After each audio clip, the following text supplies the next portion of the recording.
Holguin served as a captain of the Dark Angels Legion during the Great Crusade and Horus Heresy. Holguin's service during the Great Crusade would be revered as a survivor of all three of the catastrophically dangerous Rangdan genocides.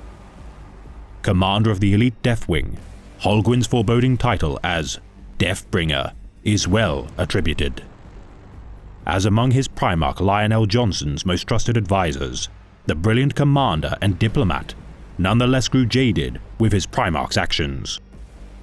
During the dark days of the Horus Heresy, the ruin storm conjured by the Wordbearer's Legion would strand the Dark Angels from the wider conflict.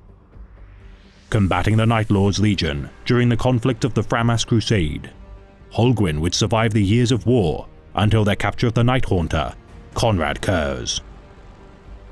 Venturing to the Ultramarines' homeworld of Macragge, Lionel Johnson and his men would rally to aid in the founding of the contingent empire, Imperium Secundus.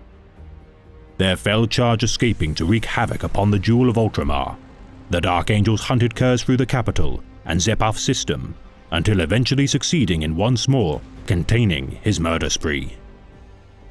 Overseeing the systematic and unsympathetic martial law of the Ilian Rebellion, Holguin's enforcement of order, though effective, would not sit well with the Ultramarines, nor their Primarch. Yet as Imperium Secundus would be disbanded, Holguin once more took to war outside the realm of Ultramar during the Battle of Piran and the Second Battle of Darwin. Alongside the leader of the Dreadwing and future chapter master of the Dark Angels, Farif Redloss, the two leaders of the Hexagrammaton would be the only two senior officers of the Elite Order to survive the escape from the clutches of the Ruin Storm. His deeds following the Horus Heresy unknown, for much of the Dark Angel's legacy has long been forgotten and on occasion obscured.